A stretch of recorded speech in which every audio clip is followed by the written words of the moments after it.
The Tech on Demand podcast brought to you by GROWERTALKS. Audio Files, Episode 67. Expand Your Candidate Pool. From the June 2025 issue of GROWERTALKS magazine, written by Todd Downing, narrated by Bill CALKINS. Expand your candidate pool. Is there a more inexact science than hiring people who excel and stay with a company for at least 7 years? Many a grower has claimed better success rates in growing healthy plants than hiring, and their shrink numbers substantiate this. Some of the metrics are staggering. Per Gallup, 1/3 of all new hires will quit their jobs in the first 6 months and know within 1 week if they're going to stay. According to the latest Gallup data, employee engagement in the U.S. fell to its lowest level in a decade in 2024, with only 31% of employees engaged. This matches the figure last seen in 2014. The percentage of actively disengaged employees at 17% also reflects 2014 levels. Specific to the horticulture industry in Charlie Hall's current Index of Prices Paid by Growers report, the individual component of the index that experienced the largest cost increases since 2007 is labor, at 95% more expensive than 2007. Per Dr. Hall's research, labor has been a twofold dilemma for growers, with both the cost and availability of labor being a severe limitation for nursery and greenhouse growers alike. Search and acquisition costs for labor have also increased on top of increased wages and associated labor burden. The labor cost and dilemma are not immune to just growers in our industry. It's also a significant challenge for all suppliers. Our industry is one of the most affected by the massive exit of so many retiring baby boomers who make up the green industry. Couple this with lower numbers of incoming talent, and the demand for talent continues to far exceed the supply of candidates. While there are currently no magic answers, there are innovative and different ways of looking at the hiring process that will improve a company's ability to attract and retain employees.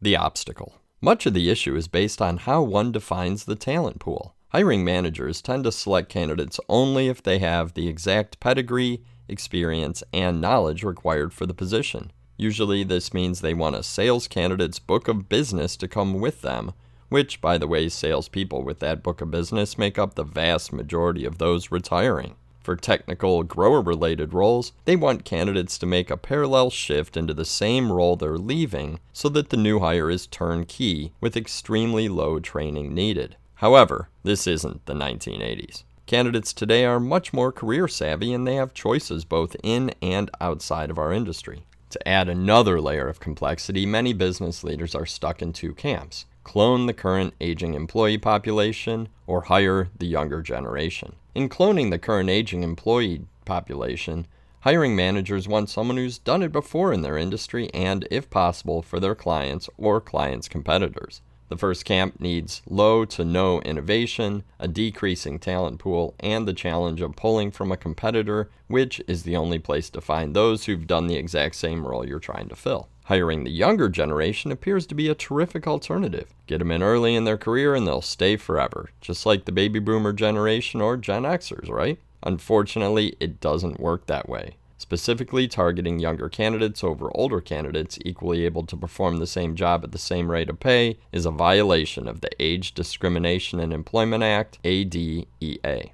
Younger generations put more emphasis on roles in companies that align with their values. They care deeply about investing in the overall professional and personal development rather than titles or other success factors of older generations. So how do we improve our hiring success? It's all about behaviors. In the context of a job, people must possess a particular set of competencies to be a good fit and achieve success. The 3 critical dimensions of job-related competencies are behavior traits that are required to accomplish the job, experience or job-related education and training that contribute to greater productivity, and chemistry or the personality that's compatible with the company and work group. We need to change our hiring thinking by realizing the importance and specific identification of the behavior traits required in a role. This will open a wider, more qualified talent pool. Experience or hiring the exact same position from your competitor is too often viewed as the most important dimension. However, it's actually the least critical to success. Outside of highly technical roles, we can't hire a lower level of specific experience because technical, product, and industry knowledge can be trained. If a professional has the right behaviors and experience, but the chemistry is lacking, a person may still be successful if the company and person recognize and choose to work through their differences. The same is true for professionals with the right behaviors, but little experience in poor chemistry. The common hiring success denominator is behaviors, not experience or chemistry. We would all love to hire the ideal candidate with adequate levels of behaviors, experience, and chemistry. Unfortunately, this is akin to looking for a purple squirrel. Good luck finding that in today's dynamic hiring market. How do we identify these behaviors? The behavioral-based hiring process, when applied properly, is shown to increase hiring success rates up to 80 to 90%. Many Fortune 500 companies have already adopted using behavioral-based interviewing in their hiring process. Focusing on behavior widens the talent pool dramatically, potentially shortening the recruitment period and onboarding process. It often extends the new employee's initial learning curve as a company trains the new hire on specific industry or role details. So how does this work? 25 specific professional behaviors make up behavior trait families.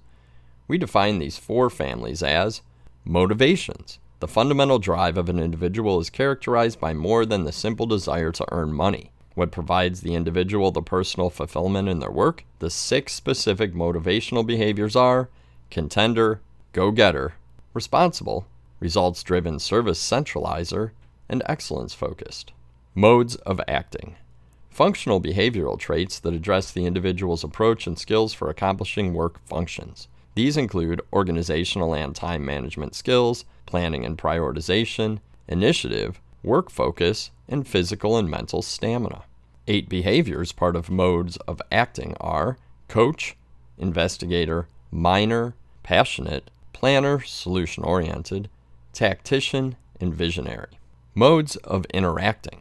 This addresses an individual's interpersonal skills and how they influence, interact, and have a good relationship with others. The 7 behaviors of the modes of interacting are connector, convincer, diplomat, inspirer, orator, supporter, and moxie. Modes of thinking. An individual's capacity to gather information and process it. These traits look at an individual's ethical principles, creativity, flexibility, and adaptability. 4 behaviors defining the modes of thinking trait are analyst, astute, integrity, and trendsetter. When determining the need for a new position or to backfill an existing role, collaborate with HR, the hiring manager, and those impacted by the role. Identify the behavior traits, competencies, and personality desired in the ideal candidate. Within each behavior trait family, there are differing combinations of behaviors and competencies important to each role. It's easy to state, well, all are important to one degree or another, but take time to accurately identify and rank in order of importance the top 8 behaviors necessary for success in a position and fit to the company culture. Once identified, you'll be able to develop specific questions and observations to assess how closely candidates embody these traits. For example, let's focus on the questions and observations when assessing the tactician behavior, one of the most common behaviors companies identify as a number 1 behavior for a head grower position. The management trait is tactician. There's a realistic awareness of the entire human, technical, and support resources at hand. When a project or campaign presents itself, systems are already in place to bring the best resources to bear upon the objective. Scenario building and development of alternative plans are the natural way of operating for the skillful tactician.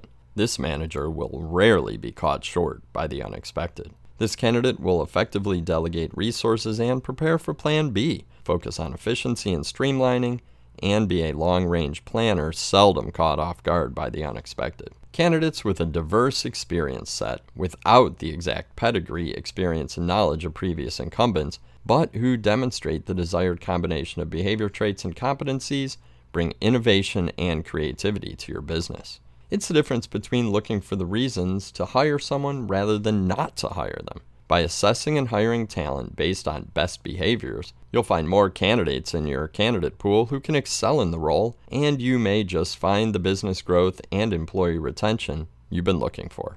The end. We hope you enjoyed this episode of Audio Files from the Tech on Demand podcast brought to you by GROWERTALKS. Please take a minute to leave us a positive review. It'll help us reach more greenhouse, garden center, and CEA professionals.